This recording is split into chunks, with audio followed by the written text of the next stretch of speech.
In the heart of South Korea, a small trading company selling dried fish and noodles would one day become a global technology giant worth hundreds of billions of dollars. This is not a fairy tale, but the extraordinary journey of Samsung, a company that transformed from the edge of financial ruin into one of the most powerful tech empires on the planet. The story you're about to hear involves bold decisions, cultural revolutions, and a relentless pursuit of excellence that changed everything. March 1st, 1938.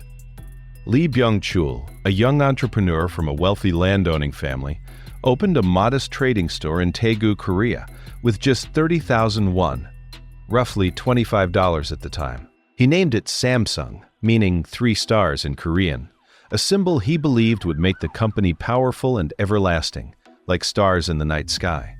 The business was simple, exporting dried fish, vegetables, and fruit to Manchuria and Beijing. Nobody could have predicted that this humble beginning would evolve into something that would one day account for 20% of an entire nation's economy. The Korean War from 1950 to 1953 devastated the country, but Samsung survived. Lee expanded into textiles, establishing the biggest woolen mills in Korea. By the 1960s, he had diversified into insurance, securities, and retail. But the real transformation began when Samsung entered the electronics industry in 1969, producing black and white televisions. This was Samsung's first step into technology, a world dominated by Japanese giants like Sony and Panasonic. The company was a fast follower, copying designs and technologies from established players, but Lee had bigger ambitions. He wanted Samsung to lead, not follow. In 1974, Samsung made a critical move. The company acquired Korea Semiconductor, which was teetering on the verge of bankruptcy while building one of Korea's first chip-making facilities. This risky investment would later become the foundation of Samsung's dominance in the semiconductor industry. By 1983, Lee declared Samsung's intention to become a dynamic random access memory vendor. 1 year later, Samsung successfully developed a 64-kilobit memory chip, dramatically closing the technological gap with first-world companies from more than a decade to just 4 years. When Lee Byung-chul died in 1987, his third son, Lee Kun-hee, took over the chairmanship. The younger Lee inherited a massive conglomerate, but he recognized a fundamental problem. Samsung was producing massive quantities of low-quality goods, competing on volume rather than excellence. The company was profitable but mediocre by global standards. Lee Kun-hee knew that to compete with Sony, Panasonic, and emerging American tech companies, Samsung needed a complete transformation. In 1993, Lee Kun-hee made a decision that would define Samsung's future. He gathered 200 senior executives in Frankfurt, Germany, for a 17-day meeting that would become legendary in corporate history. What happened there would later be known as the Frankfurt Declaration. Lee delivered a wake-up call that shocked everyone in the room. He told them bluntly that Samsung was second-rate, even 2.5 rate by international standards. Then he uttered the phrase that would echo through Samsung's halls for decades to come: "Change everything except your wife and children." This was not just rhetoric. Lee Kun-hee meant every word. He installed hidden cameras and microphones across Samsung offices and factory floors to see what was really happening. What he discovered horrified him. Executives were afraid to tell him the truth. Quality control was abysmal. The company was stuck in old habits, producing inferior products while competitors raced ahead. Lee demanded radical reforms. He wanted designers to become creative and globally aware. He organized a massive bonfire where $50 million worth of substandard Samsung products were publicly burned while executives watched in shame. The message was clear. Mediocrity would no longer be tolerated. The changes were immediate and painful. Samsung introduced a new corporate identity and changed its logo to carry its English name. Employees were required to arrive at work at 7 in the morning instead of 8:30 so they could soak up reform in their slumber. The company hired American designers to run a new design center. Samsung had to stop copying others and create its own distinctive design language. The culture shifted from quantity to quality, from imitation to innovation. It was a revolution from the top, transforming the very essence of how Samsung operated.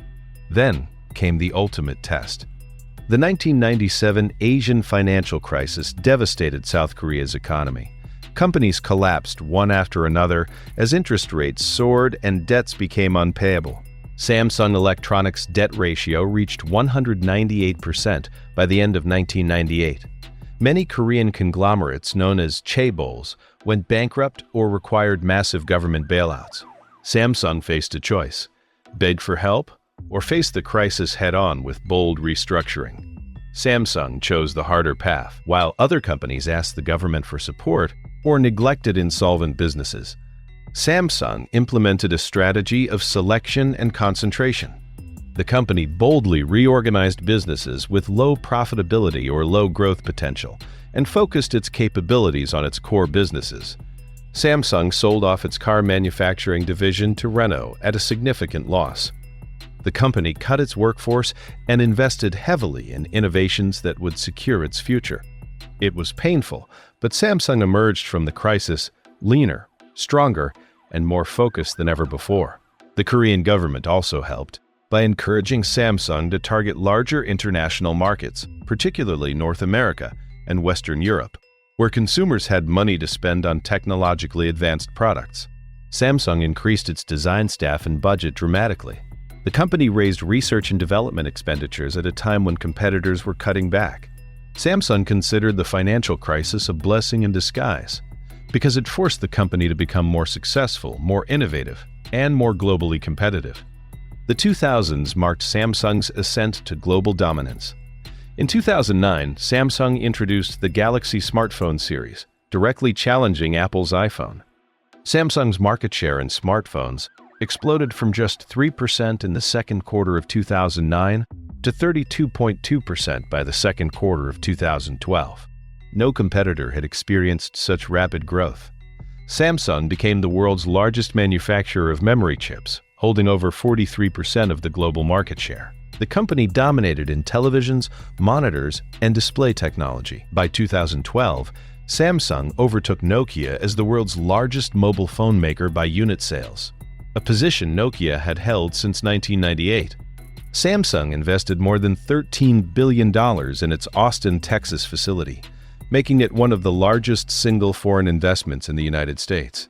The company commercially introduced groundbreaking memory technologies, from synchronous dynamic random access memory in 1992 to advanced chip technologies that kept Samsung at the forefront of the semiconductor industry. Samsung's revenue and market capitalization soared. The combined market cap of Samsung Group affiliates grew 200-fold from 3.1 trillion won in 1993 to 626.6 trillion won by 2023. Revenue reached 466.8 trillion won, and operating profit rose to 55.6 trillion won. Samsung became the fourth largest technology company by revenue globally, with a market capitalization exceeding $500 billion. Today, Samsung leads the global smartphone market with approximately 19% market share, competing head-to-head with Apple. The company ships over 200 million smartphones annually, ranging from the flagship Galaxy S series to budget-friendly Galaxy A models and innovative foldable phones like the Galaxy Z Fold and Galaxy Z Flip. Samsung holds a 30.7% share of the Android market alone. In televisions, Samsung has been the world's leading manufacturer for 19 consecutive years. In semiconductors, Samsung remains the undisputed leader in memory chips and is expanding aggressively into logic chips and foundry services. The transformation from a grocery trading store to a global tech titan represents one of the most remarkable business success stories in history. Samsung's journey was not smooth. The company faced near bankruptcy, survived a devastating financial crisis, endured corruption scandals involving its leadership, and battled intense competition from Japanese, American, and Chinese rivals. But through bold leadership, relentless innovation, and a willingness to change everything when necessary, Samsung rose to dominate multiple industries. The Frankfurt Declaration remains a defining moment in Samsung's history. Lee Kun-hee's demand to change everything except your wife and children became more than a slogan. It became Samsung's operating philosophy. The company invested over 35 trillion won in research and development, Samsung employs over 260,000 people globally and holds more than 276,000 patents worldwide. The company that once copied others now sets the standard for innovation. Samsung's story teaches a powerful lesson. Success requires more than capital and resources. It demands vision, courage to confront uncomfortable truths, willingness to destroy what isn't working, and relentless commitment to excellence. Samsung could have settled for being a profitable second-tier manufacturer. Instead, it chose to burn its inferior products, restructure during a crisis, and compete with the world's best.